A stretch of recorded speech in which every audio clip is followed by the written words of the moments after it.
Today, we want to look at life lessons from some remarkable servants of God, which are both inspiring and equipping when it comes to our time in the Word.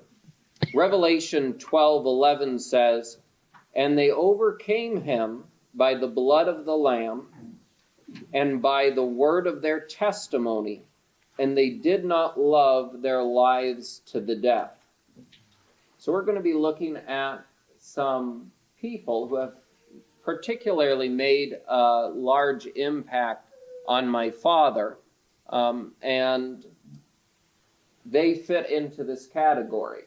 Firstly, that they depended on the blood of the Lamb. That was their foundation. Secondly, that they lived a life in accordance to what they believe. And then finally, that they were willing to give their lives, whether that be all at once or one day at a time. So let's start in with number one, which is your father. And my grandfather, Boyd Nicholson, he was born in Scotland. He was an RAF pilot in training during World War II, which brought him to Canada, where he met his wife, my grandmother. And he returned to Canada again after the war to marry and settle down. After a stint as an advertising manager for 5 U.S. companies, he was commended to preach the word in 1960 and traveled for Christ until his home call in 2000. So what are some of the biggest lessons you learned from your father? Well, sometimes a preacher's kid chafes against it. Like, you can't go anywhere without being sort of the measure of your father's ministry. And that sometimes it's kind of a heavy burden to bear. Until a brother said to me one time, "Well, would you rather have Al Capone as your father?" And it kind of brought things into perspective in a hurry. One thing I really appreciated about my dad, he was always the same guy. He preached it and he lived it. And what you see is what you get. And that's huge. A lot of preachers' kids don't do so well because they think that their dad, when he preaches, is a different guy than when he's at the kitchen table. And there's a tremendous benefit in that, isn't there? The scripture speaks about whose faith follow. Now, everybody has foibles and failures, but you don't follow them in that. You look for the areas in which their lives are consistent with the Word of God and say, "I'm going with that." And my dad had a pretty tough upbringing. His dad was kind of a cantankerous old fellow, and never to my father's memory did he ever tell him he loved him. Never. Never felt a kiss or a hug from his father. But you know what? My dad filled our home with love. He made a commitment to that. And we always knew we were loved. And that's a tremendous thing for a child to grow up secure in their parents' love. I remember as a little boy, I can exactly remember the spot. We were crossing over Vine Street over the Queen Elizabeth Highway. My dad had been telling a story. It was a bit of a tearjerker, and I'd started to cry. And I was kind of ashamed of my tears. And so I'd kind of turned sideways looking out the window like this, and my dad in the rearview mirror saw what was happening. And in his soft Scottish brogue, he said, "Ah, son, may you always have a tender heart." And it's a tough world out there. And it's easy to get tough, to get jaundiced, to get critical. Long may you have a tender heart. When my father went to heaven in 2000, I really was in full flight. I was doing all kinds of stuff, traveling the world, preaching and all. And to tell you the truth, I really had overdone it. And I remember, I don't normally quote him in meetings, but I was listening to Garrison Keillor on the radio in the car. And he was talking about some Lutheran minister who at this point in his life should have his heart full of love and faith, and it was more like an old garage full of half-filled paint cans and rolled rubber tires. And I really identified with that, you know. And that year when I had my birthday, it was a big birthday, and my wife had got a cardboard cutout of me in my suit, full size, you know. And she didn't intend it for this, I don't think. But when I looked at that, I thought, you know, Nicholson, that's you. Like, you're this thick. You're going around the world telling everybody else how to live the Christian life, and like, what about you? I spent that night on my face on the carpet, and I had a lot of humble pie to eat, you know. I'd kind of roughed up some people. I had to use up all my frequent flyer miles, flying around the country and telling people I was sorry. Humble pie can be pretty good tasting sometimes, though, you know. But when my dad died, it was such a shocker to me. There were two things people said. Virtually nobody mentioned his ministry. Now, I know people loved his ministry. They loved his writing. They loved his preaching. Nobody mentioned it. You know what they said? Two things. He really loved the Lord, and he really cared about people. You know, I used to think, man, we'd have great assemblies if we just get the people out of the way. You know, I was like a snowplow. You know, move out of the way. I got things to do. Remember David Gooding saying one time, JB Nicholson, he likes to get things done. At first I thought it was a compliment, but then I realized afterwards maybe it wasn't. Because people are the ministry. Like, that's what we're building with. And so those were some great lessons I learned from my dad. I hope I never forget them. Our second one, still staying close to home, is your wife and my mother. Louise, so you met as children and became high school sweethearts. She was a graduate RN, but spent her life raising 7 children.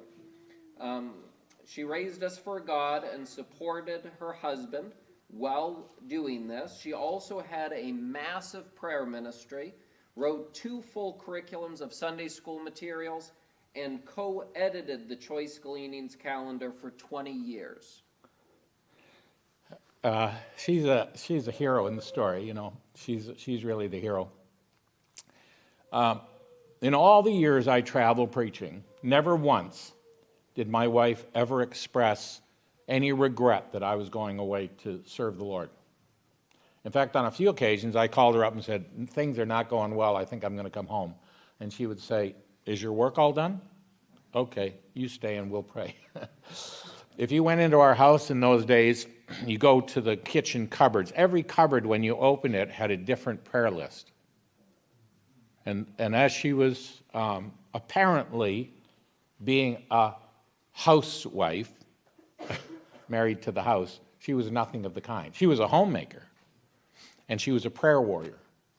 And to this day, you ask my wife, she knows the blood pressure of everybody in the Northwest Assembly in Grand Rapids. She knows what's going on with the Christians in St. Catharines, Ontario. She can tell you, missionaries, what's going on. She's in touch. And people wouldn't notice her, you know, but let me tell you 2 things about my wife. One was, she never said anything negative about me in public to other people. But she had the courage to come and speak to me when there was something that wasn't right in my life. Very few people do, you know. Nicholson's a bit intimidating. But my wife knew that it was her role in the home to minister to me in a way that I could be the man that God wanted me to be. I remember one time there was a young college student in our home in Mississippi, and this young lady was accompanying with a young man who was doing a fair bit of preaching. And she was a bit miffed that she wasn't getting much of his schedule. And Louise sat her down, and in her soft way, she said, Kiki, let Robert go, or let Robert go. That was it. Let him go serve the Lord, or let him go. And she realized if my ministry was what the Lord called me to, then her ministry was to stay by the stuff and to raise the family for God. And that's what she did. So she's probably my biggest hero. And I thank the Lord for Louise. There are lots of stories I could tell, but I just leave those with you. One of her little phrases was, 0 is a really good number. Many a month, our bank, the amount in our account was 0. But 0 is a good number. It's still not in the negatives, you know. And many a time I got up and left and went away preaching, and we split $10 between us. And she had to live a life of faith to raise those children for God. And thankfully, they're all going on with the Lord today. So that's what makes you millionaires. Next we have Bill Pell. He was born in 1897 in Grand Rapids, Michigan. He was the lesser-known brother of Peter. Bill began producing gospel tracts in his early teens and eventually established Gospel Folio Press. He and his 6 sisters never married, but gave themselves to the work of God unsparingly.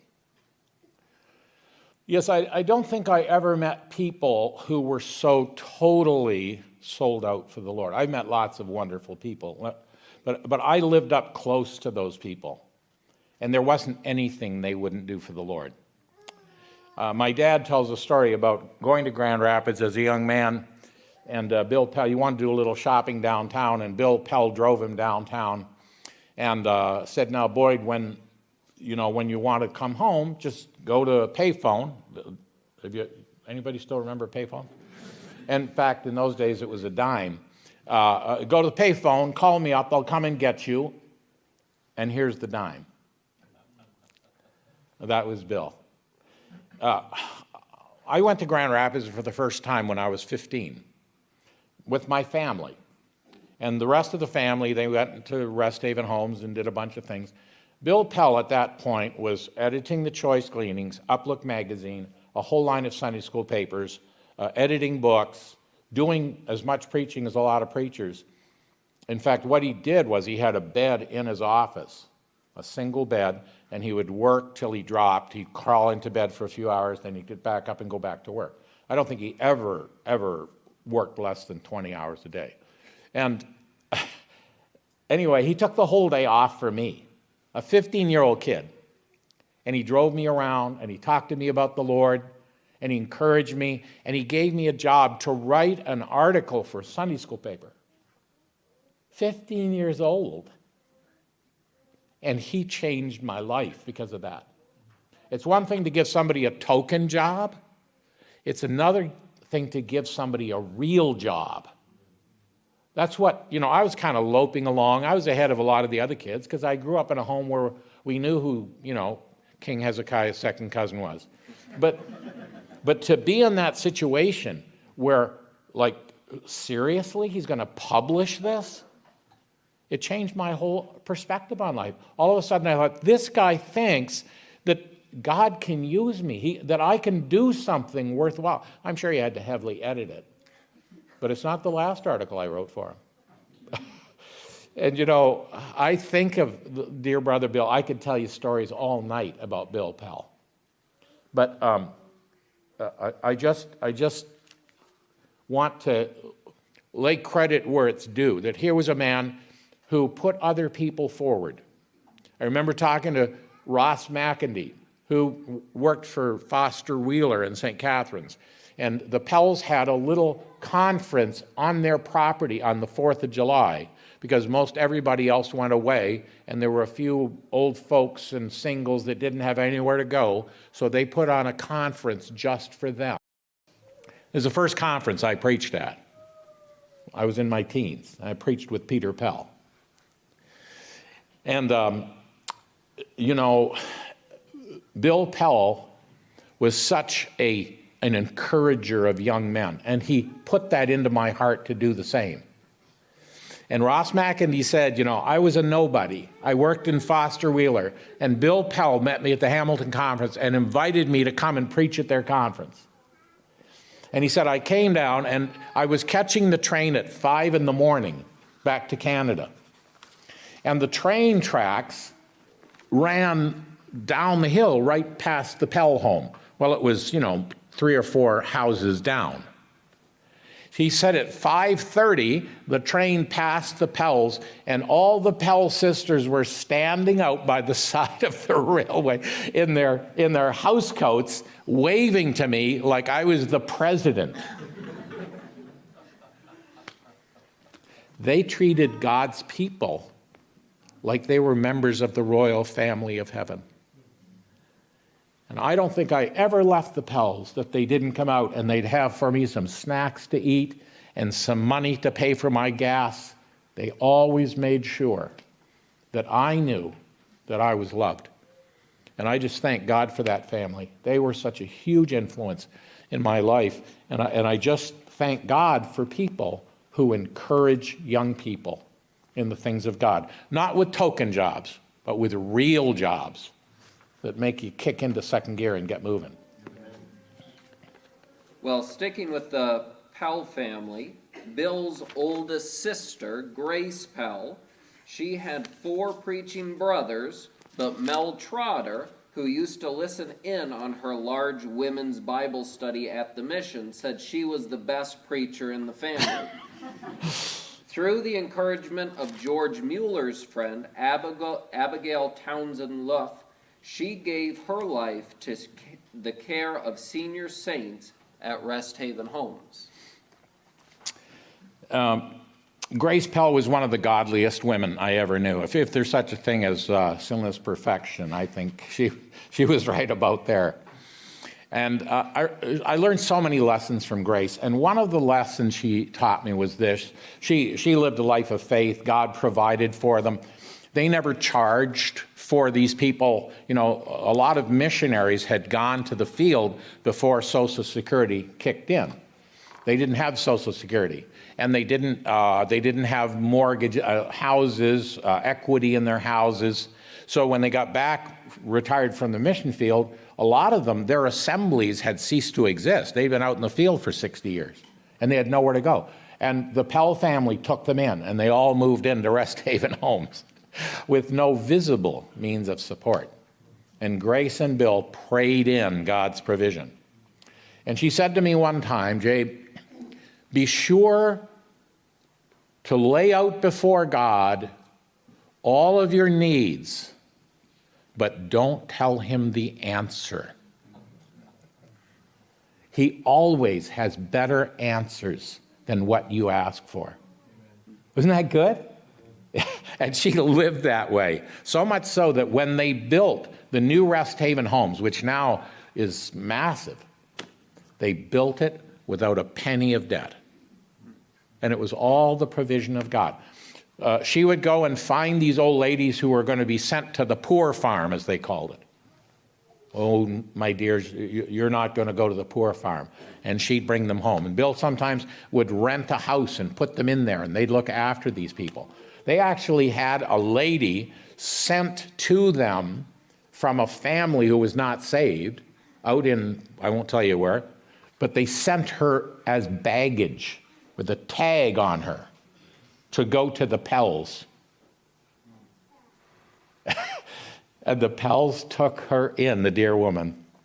She was well past it in her mind, but they cared for her and loved her as if she was Jesus. Man, you just can't be the same when you see that. And they attracted people like that, One day, Bill Pell got a call. There's an orphan girl living up in Cadillac, Michigan, on her own. And she's going out and cleaning the flop houses where people are sinning to get a little food to eat. So Bill drove up there. He went to the address, and it was just an empty field. He went back into town, called home. Nope, that's the address.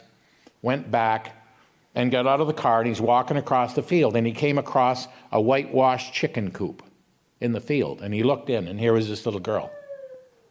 And she'd drawn little pictures of animals and stuck them up around to decorate her little chicken coop house. And Bill took her home, and she became the artist at Gospel Folio Press for 40 years. Mabel Carter.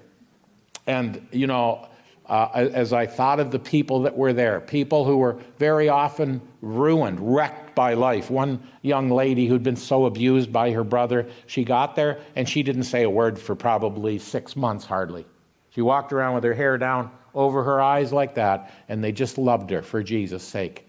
And she just flowered, and she ended up being the person who cared for the last of the Pell sisters, chauffeured her around, looked after all her paperwork, her bills, and all the rest. And God provided that dear sister to help Lois in her senior years. So listen, folks, you're never in debt to God, right? He's no man's debtor. You give to the poor, you lend to the Lord. He says, I take that personally. I'll cover that. You can afford to be generous because God will always be generous with those who are generous in his name. Next we have Ed and Gertrude Harlow. Both were missionaries at Nyankundi, Congo, and also founded Everyday Publications. Ed started Emmaus courses and the Bible School, as well as authoring over 150 books. Gertrude translated 75% of the Swahili Old Testament and scores of other books. I think I could say Ed Harlow was the smartest guy I ever met. And I've met a few smart ones. He was probably the greatest visionary I ever met. And I think Gertrude, she was as smart as he was, but I think she was the hardest working person that I ever met.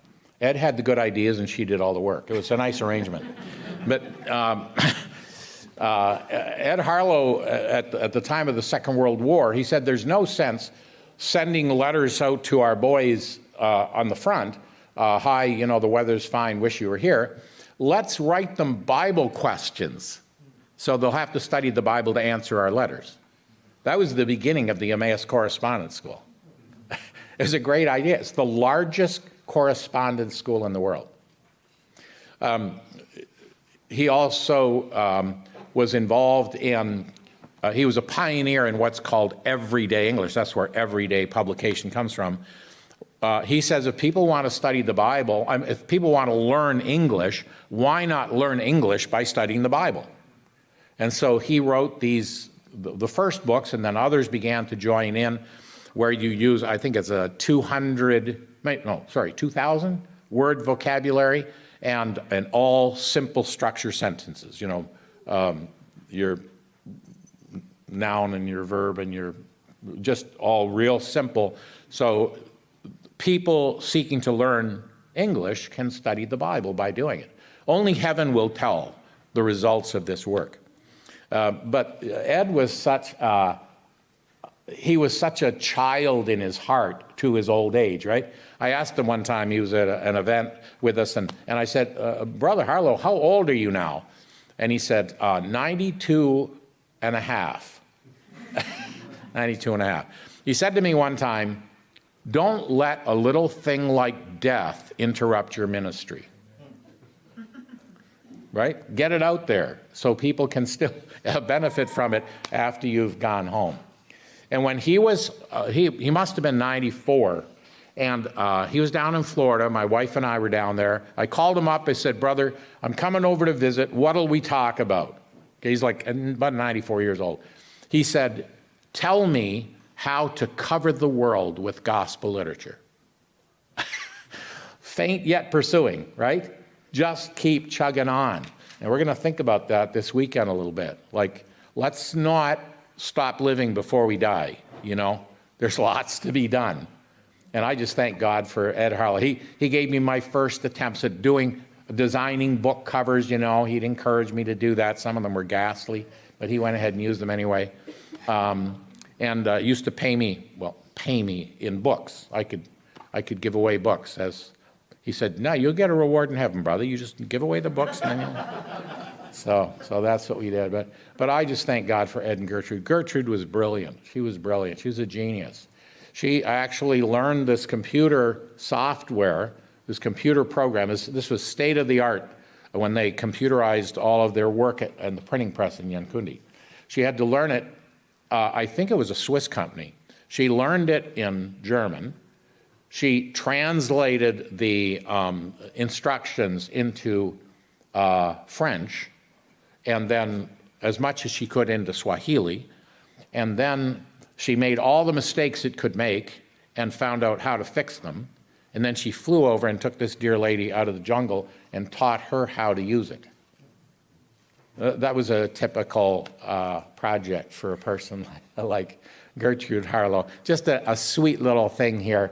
After Ed Harlow went to heaven a few years later, I was talking to Gertrude, and I said, Gertrude, what do you miss most about having Ed around? I thought maybe his sense of humor. She loved he had a great sense of humor. It was so dry, most people didn't get it, you know. But he was such a funny guy. But you know what she said? I think I miss his kisses most. Man. Anyway, thank God for Ed and Gertrude. Only heaven will tell how much she was in her 90s. She was translating Bill McDonald's commentary into Swahili. That was just for her retirement program. Next is John Bramhall. He was born in 1899 in Sheffield, England, but moved as a child to Rochester, New York. He was Harold Harper's first convert. In 1934, he moved to South Carolina, then North Carolina, where he pioneered Christian radio. Yeah, John Bramhall probably had some of the most Christ-exalting ministry you'll ever hear. A lot of his tapes on Voices for Christ, Gospel Folio published 2 collections of his material. If you're looking for something to feed on in anticipation of the Lord's Supper, his 2 little books, I Am My Beloved's and My Beloved Is Mine. They're just delightful. John Bramhall spent his senior years in Charlotte, North Carolina. And at that time, Billy Graham was a young fellow, and his mother, she tried to get her husband to come to the assembly, but I think he was a Presbyterian, he wasn't interested. And he finally told her, look, you go and join with the brethren down there. If that's what you want to do, you go ahead. And Billy Graham, years later, was on a platform with Harry Ironside. And he told Harry Ironside, you know, my mother was always a great Bible student, but she really began to grow when she got with John Bramhall and the brethren. And Harry Ironside said, yes, sooner or later, every serious student has to milk the brethren cow. That's actually in Billy Graham's autobiography.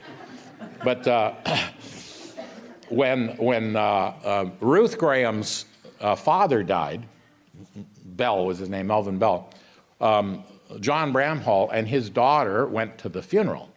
And when they were stepping out of the building, Billy and Ruth and their daughter Gigi were already in the limousine. And Gigi was a good friend of John's daughter, and so they greeted each other, and John walked over to the car. And Billy Graham said to his wife Ruth, Ruth, this man here, John Bramhall, he's the man that taught me the Word of God. And then he said, Brother Bramhall, I'd give anything to know the Bible the way you do. And John Bramhall said, well, Billy, you could if you just spend the time. It's true of all of us, isn't it? We could know the book if we just spend the time. When I was a very young preacher, I was invited to Augusta, Georgia. It was a strange set of circumstances that I ended up down there. It was God's kindness to me, because everywhere I went, I was compared to Boyd Nicholson, right? So after preaching my heart out, little old ladies would come to me, shake my hand and say, well, young man, you keep at it. Someday you may be half the man your father is, you know. Or they'd say, you know, your father is our favorite preacher. When's he coming back? So I just thought, you know what, I don't think I want to do this. I'll just do something else to pay the bills. But what the Lord did was he redirected me down to Georgia and the Carolinas, where my father was unknown. And the Lord allowed me to develop down there away from that pressure. And then eventually we did start preaching together. But after I'd sort of developed my own style, so to speak. Well, anyway, I was in Augusta, Georgia, and John Bramhall was there as well. And I was the new preacher, and he was the old-timer. He used to write choice gleanings for me, and he always signed his name, the other JB. Well, I took him for a ride in the country. It was the funniest thing in the world. A brother there who had been saved in the circus, he and his wife both had been saved in the circus, and they were quite the interesting characters. Edgar Murrah was his name. And he said to me, now look, this week you can have my wife's car, she'll drive my car, and I got a pickup truck. He said, so come around to the house, and the key will be under the mat, just take the car. Well, when I got there, I don't know how many of you remember this, but it was a satellite Sebring with racing stripes and mag wheels, and it just rumbled. And this couple were probably in their 60s, maybe a little older than that. So anyway, I start this up. Well, I was going to these little country assemblies. I'd have to, put it in neutral and turn off the key and then wait till everybody left before I started it. And so afterwards I said, brother, how did your wife ever get this car? Oh, he said, I was busy. I told her, go pick something out. And when she brought it home, she said, I like the gold interior. So anyway, here I was, John Bramhall and I, rumbling through the countryside outside Augusta. And I said to him, Brother Bramhall, I'm just getting started. Already I see there are lots of needs among God's people. What is the greatest need? If I'd known him better, I would have known his answer. He said, JB, what God's people need today is what they've always needed: more devotion to Christ. Just to love him more, right? That's it. That's the heart of it. I thank God for John Bramhall. There's a little incident about him. I put a book together called God is Faithful, and his story was so short I couldn't put a chapter on it, but I just put it in the intro. But when they were fairly new in the service of the Lord in the 30s, the dirty 30s down in the Carolinas, his wife got very ill, and they didn't have much money, but the doctor said what she needed was to get her to eat an egg every day. That would be good protein, easy to digest, an egg every day. He said, we didn't have money to buy eggs. But he said, a chicken from a neighbor, I, in good conscience, never tried to find out what neighbor it was.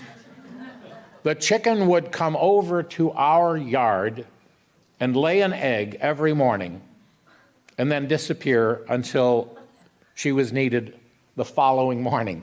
And he said, every morning when my wife was sick, until finally the doctor said, now she's good to go, and then we never saw the chicken again.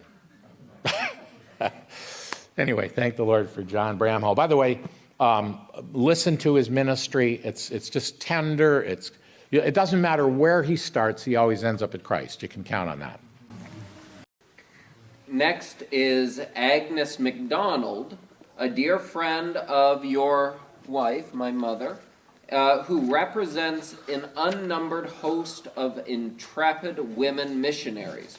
Her biography is called Send Me to a Hard Place. Could you explain that title for us? Right. Agnes McDonald said, Lord, there are a lot of people that don't have a strong constitution like I do. I can eat anything, sleep anywhere. So send those other people to easier places and send me to a hard place. And the Lord sent her to work on the border between Pakistan and Afghanistan. In the days when the Russians were driving into Afghanistan and they were pushing what were called the Mujahideen over the border into Pakistan. And she started medical clinics up in a region where the men were afraid to go,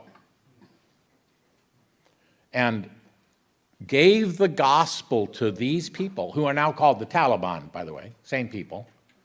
The Americans trained them, armed them to fight against the Russians, and they turned around and, Anyway, but here's a dear woman, Agnes McDonald, who realized we're not all the same. There are some people, and they can't take the rigors, but Lord, I can, so don't spare me, right? Her joy to to spend and be spent for the Lord. I thank God for Agnes MacDonald. Now, we said that she was part of this unnumbered host of intrepid women missionaries. Who are some of these other women missionaries? There are just so many. Some of my heroes would be Pearl Winterburn, right? Pearl, her autobiography or biography is called "There's a Little Grit in Every Pearl," and she had a lot of grit. She had been given awarded by the president of the Congo the Order of the Leopard, which was the highest civilian order you could get, and that gave her the right to walk into the president's office unannounced anytime she wanted. When all the other missionaries left, Pearl stayed, and if troops came through that were going to wreak havoc, she would go and hide in the forest until they left, and then she'd come back to help with the repair the wreckage. On one occasion, there was this internecine war between two tribal groups. She ran out into the battlefield holding up her Order of the Leopard and told them to go home to their wives and families and behave themselves, and brought the war to an end.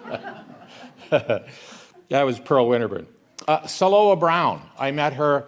The Pell family had her visit, and Saloa Brown, she single-handedly ran a printing press in Chile.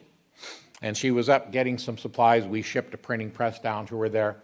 And this dear woman, I mean, the opposition she had, she was firebombed, there were all kinds, they tried to poison her, and she just sailed on for God. Just a wonderful sister. I think of Eva Wark and Eva Roundtree. These two ladies in Angola. Now, you know, Angola has the highest number of anti-personal mines sown in any country in the world. That's where Princess Diana went and tried to get, you know, because they have just endless supplies of amputees. People getting their legs blown off and arms blown off.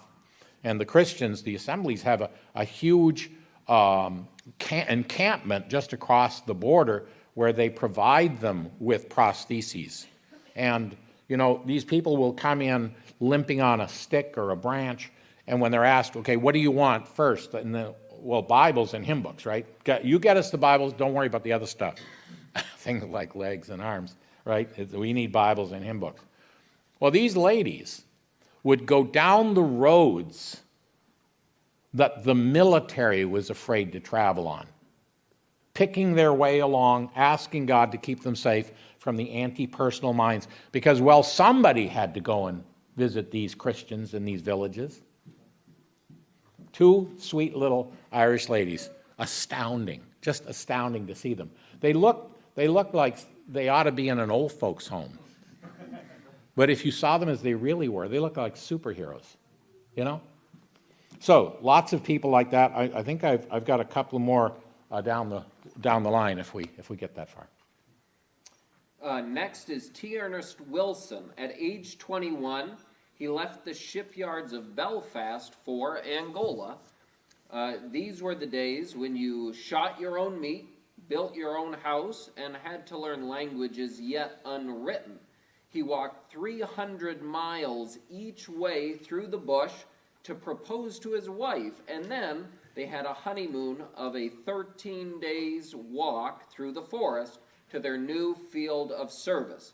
He mastered Portuguese, Chokwe, Umbundu, and left 500 assemblies when he returned after 40 years.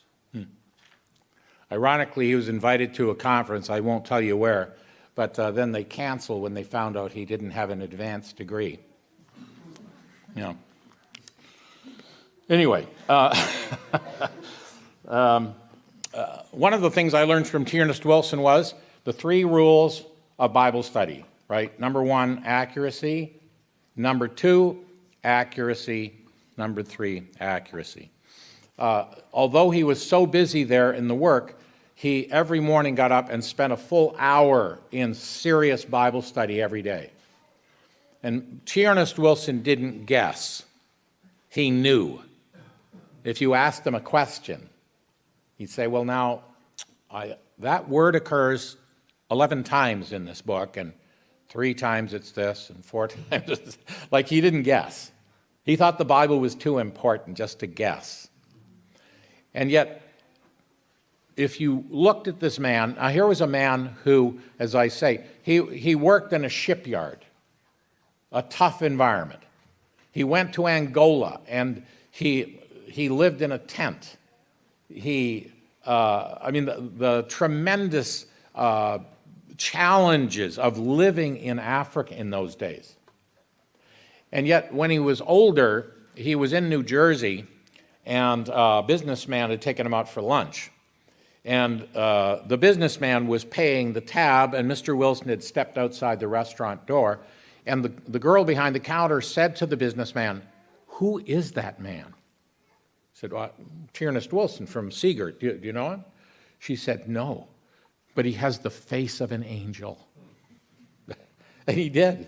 He did. And just so you understand, my father said to him one day, Ernest, what has been the greatest battle of your Christian life? And Mr. Wilson, he had sort of big jowls, and he had a real soft voice, and this lovely cherubic face, little pink cheeks, white, snow white hair. He looked at my father and he said, well, Boyd, I'm Irish, and I had red hair, and I had a terrible temper.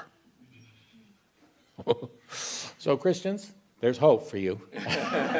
Hope for me in the things we think, well, that's the way I am. That's my mother was like that too. No, we can be new creatures. And that was the story of Ernest Wilson. He let the Spirit of God work out the truth in his heart. And I'll just tell you a little story here.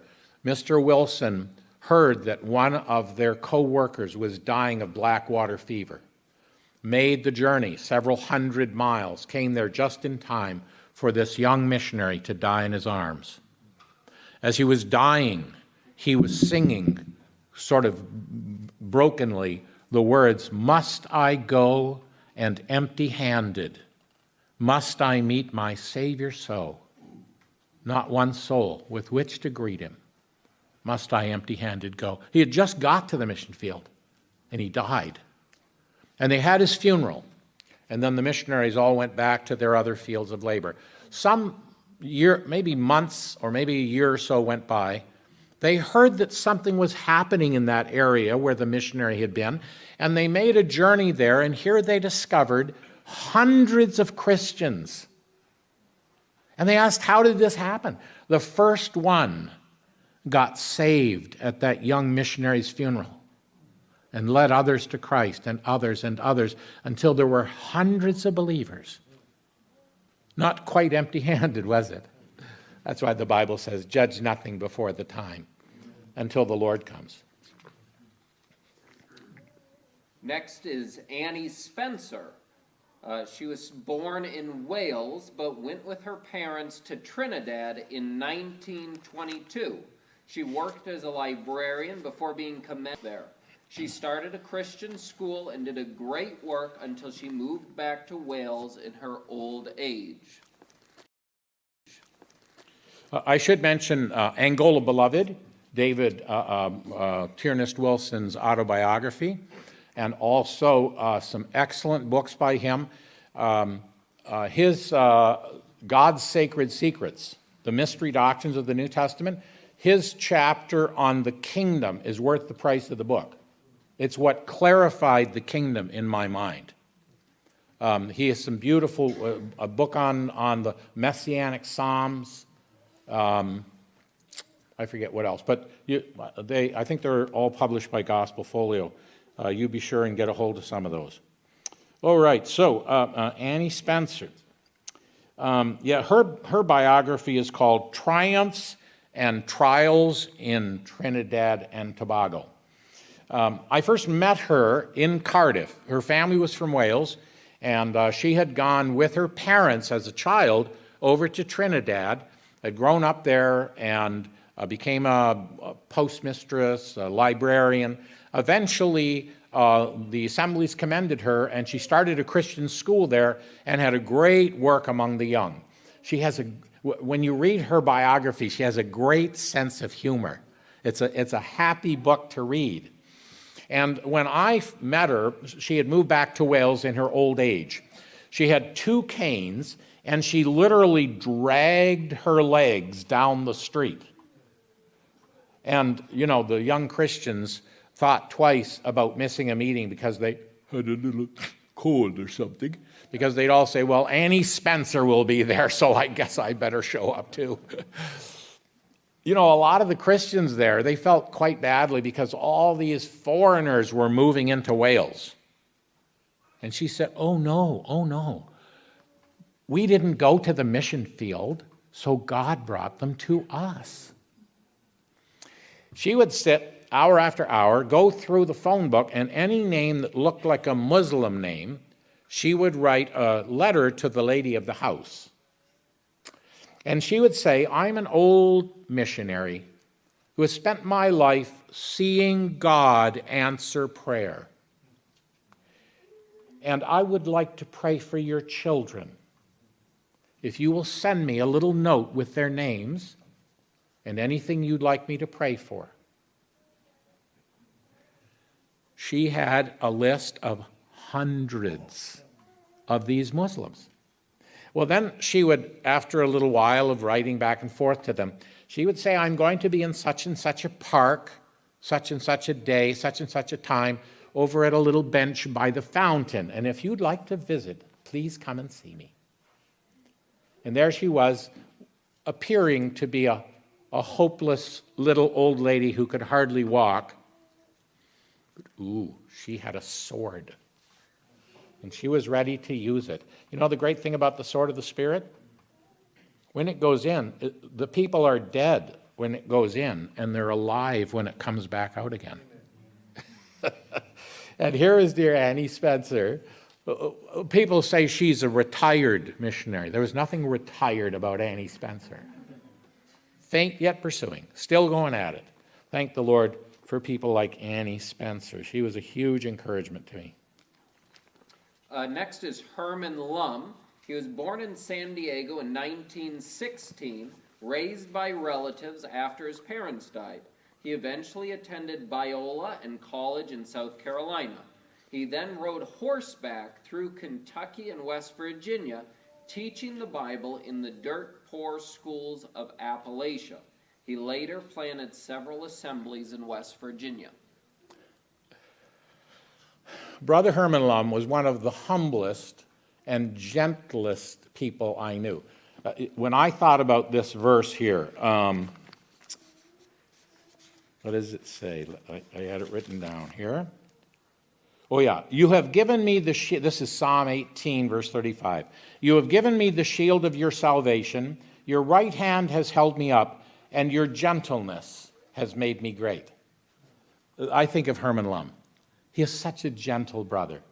And working among these tough coal miners in West Virginia, he was just such a dear brother. Never married, just gave himself to, he said, when you've got nothing else to do, there's always children's work and visitation. And he did a lot of it. When he was quite elderly, he moved back to California. By the way, his father died when he was just a little boy, but his father had been an evangelist too. And he had pictures of his father with a Conestoga wagon with Bible verses painted on it. This would be in the mid-1800s, going up to take the gospel and distribute Bibles among the Mormons up in Nevada and other parts of the interior. But anyway, Herman Lum, he was quite elderly at the time, in his 90s, and we had a lovely visit. As we were visiting, ding dong, here were two young Chinese Jehovah's Witnesses at the door. So they stood in the doorway and they began to, sell their wares. And after a little bit, I ventured in a few comments and so on. Anyway, it was all very friendly, but as we drew to the conclusion of the conversation, Herman had been silent this whole time, just standing smiling at them. And so one of the ladies said to him, "Well, sir, what do you think?" And he said, "My dear, I like your faces."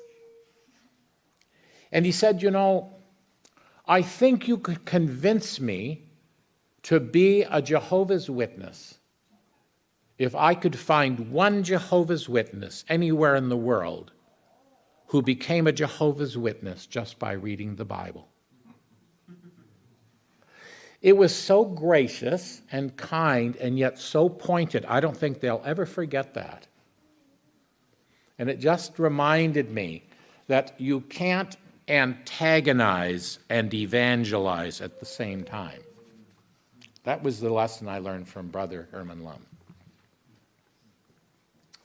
Next is Bill McDonald. He is probably the most prolific unknown author ever published, and he never took a penny from his books. He almost died in his childhood, but was miraculously healed, and shortly thereafter his family moved from Scotland to the Boston area. While in the Navy, the Lord used a line from C.T. Studd to bring total commitment. "If Jesus Christ is God and died for me, then no sacrifice is too great to make for him." Bill passed into the Lord's presence on Christmas Day 2007, aged 90, with almost 90 books authored. You know, Bill McDonald could have been a superstar. I remember being at a conference one time, and the chairman was introducing him and said, "Now, Brother McDonald here, he has an MBA. It's from Harvard Business School, isn't it, Brother McDonald?" And from the front row on the tape, you hear, "Well, of course, brother, we left all that at the foot of the cross." You know, his little book, True Discipleship, was produced in the millions. He had the number 1, number 2, number 3 Emmaus correspondence courses, right? What the Bible Teaches and Christ Loved the Church.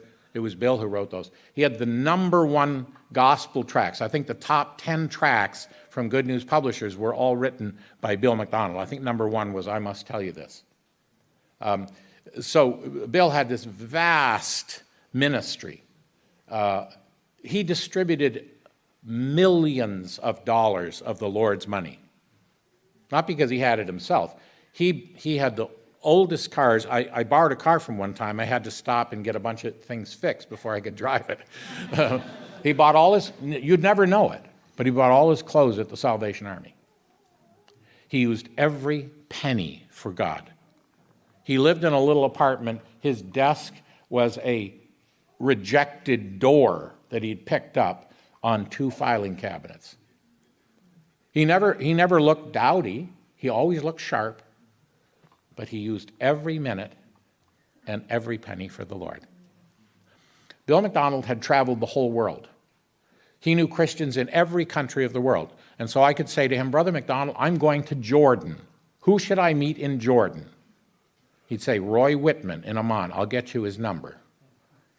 He just knew the whole world. He knew the work of God.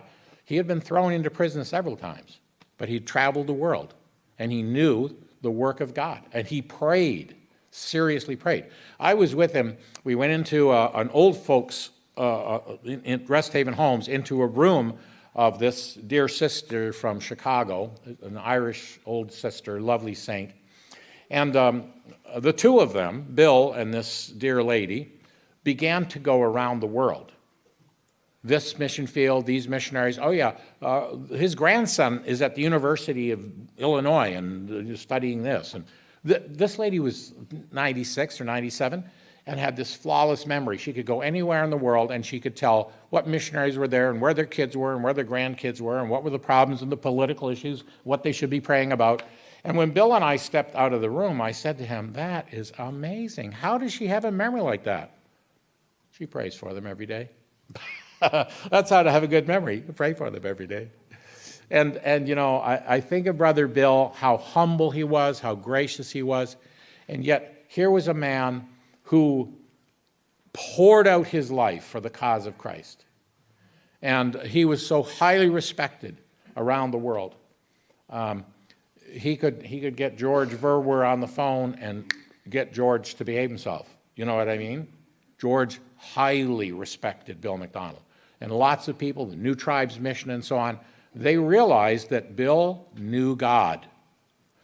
I remember a brother from Germany was trying to sneak Bill McDonald's commentaries into Cuba, and he got caught. And he said to the fellow at the border, look, the Christians need these books. They don't have any commentaries. They need them. And the guy said, well, why don't you contact the department that gives permission to do this? Yeah, that'll help. He says, well, nobody ever tries.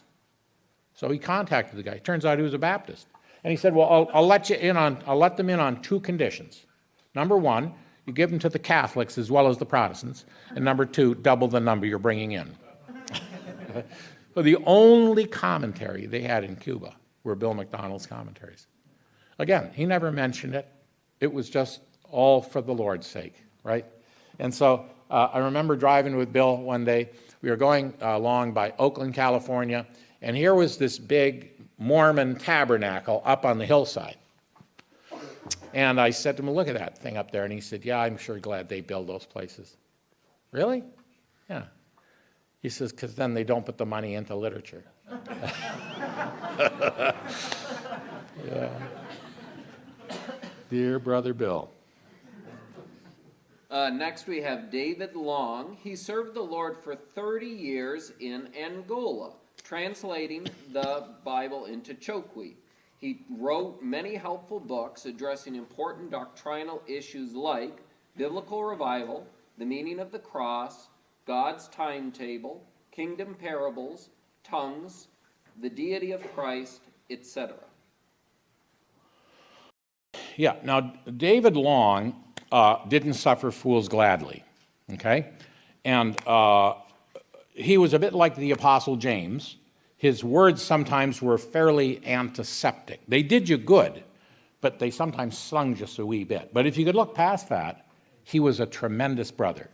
Again, a serious student of the Word. And he's got this book, God's Timetable. There's a little section in there. Again, it's worth the price of the book. He says, God revealed to Abraham what was going to happen from his day all the way through until they returned from the captivity in Egypt. And then God revealed to Moses what was going to happen from there all the way through until the kingdom. And then God revealed to Daniel what was going to happen all the way through the times of the Gentiles.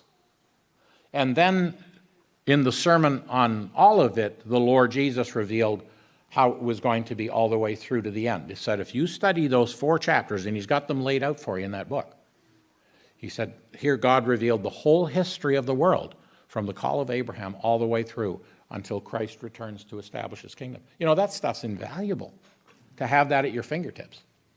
So David Long was a tremendous help. He spent 30 years in Angola. He was kind of an understudy of Tiernas Wilson for a while, and then he helped other young missionaries, as I say, translated the Bible into Chokwe. I mean, these are monumental things. Now we think about New Tribes Mission and some of the others, JARS, what do they call the people that do Bible translation?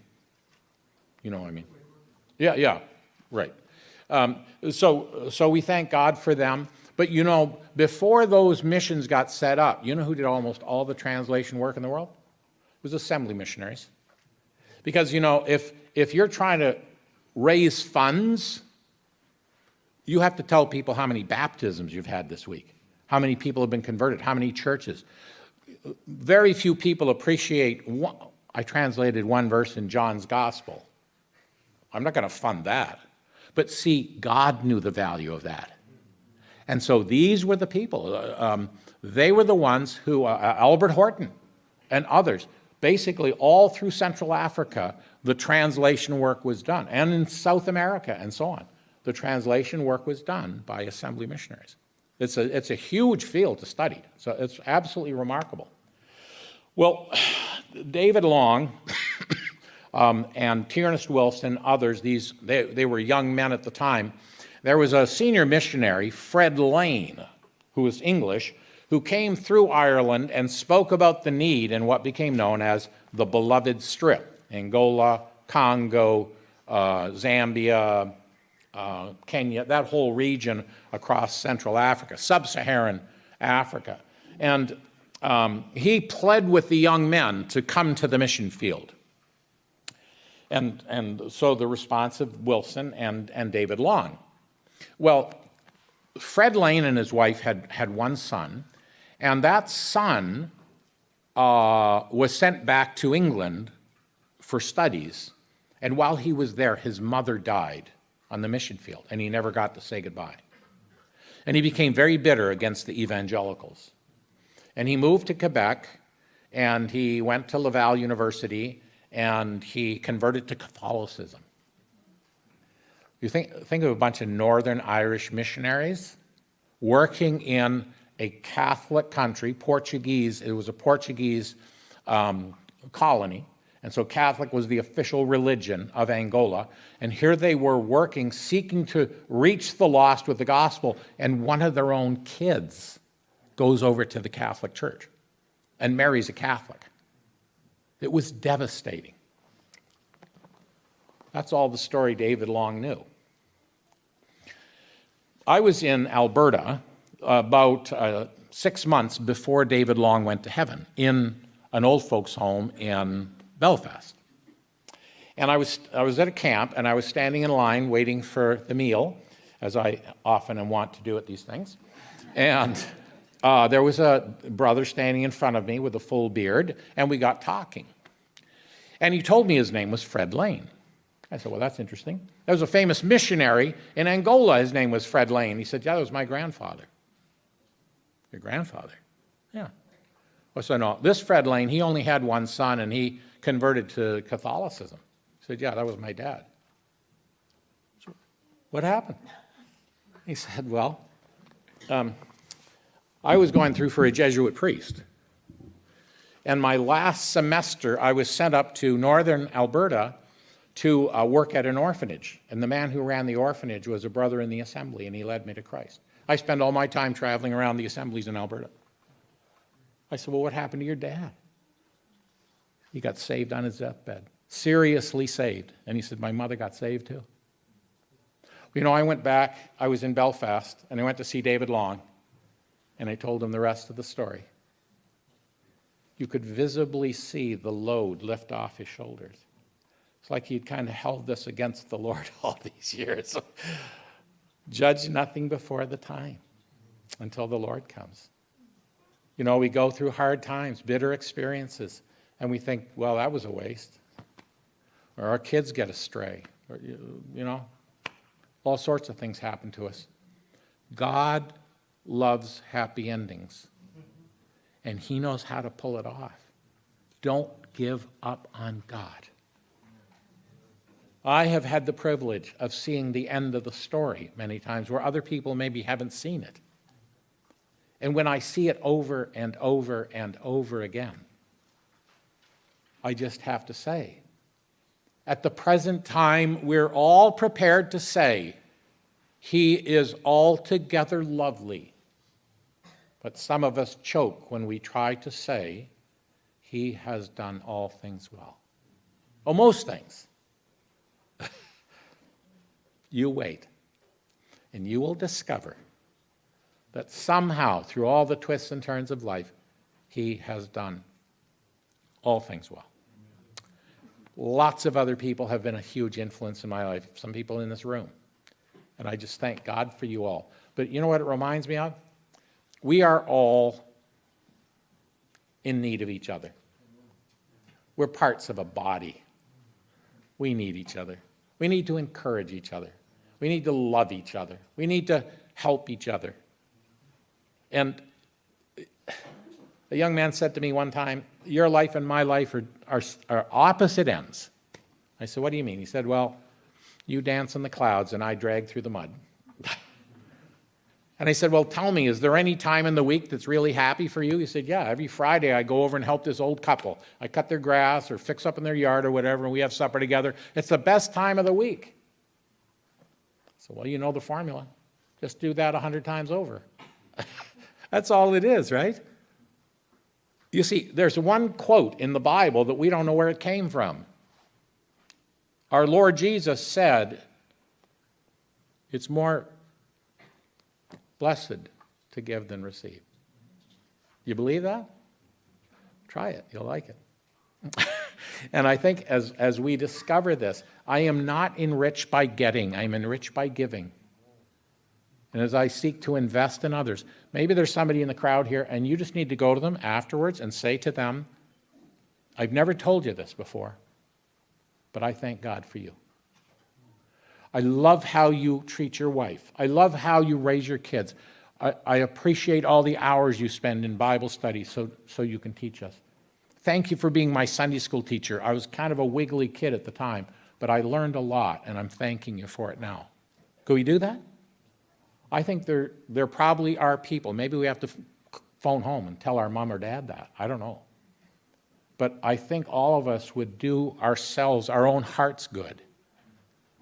You know, we give away words of encouragement like they cost $1,000 a piece.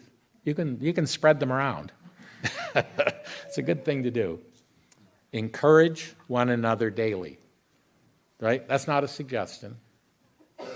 And that's what it doesn't say weekly. It doesn't say in between the Lord's Supper and the family Bible hour where you say, hi, how you doing? Fine, good. That's good for another week. It's daily. Encourage one another daily. Let's find ways to do this. I was in Northern Ireland. I spoke on that verse. And I came back a year and a half later, and an elder came to me and said, see that young man there? Yeah. He's the most valuable member of our assembly. Seriously, yeah. He took that verse to heart. And ever since you left, he has been encouraging the people of God every day. He'll take cookies, he'll send flowers, he'll call up the old ladies and sing a hymn to them on the phone. And it's almost getting, too much. So it's getting contagious, and other people are doing it too. He said he revolutionized our assembly. Isn't that something? You don't need a special gift. You don't need money for it. Anybody can do it. And I thought to myself, how little we must be putting into practice if one young man applying one Bible verse revolutionized their assembly. Imagine what would happen if we all started to put verses into practice. We'd blow the walls off the place, wouldn't we? So, thank the Lord for godly Christians who have had an influence in our lives. Let's tell them. Don't tell them at the funeral. It's a bit late then. Tell them before they go. That's what we need to be doing.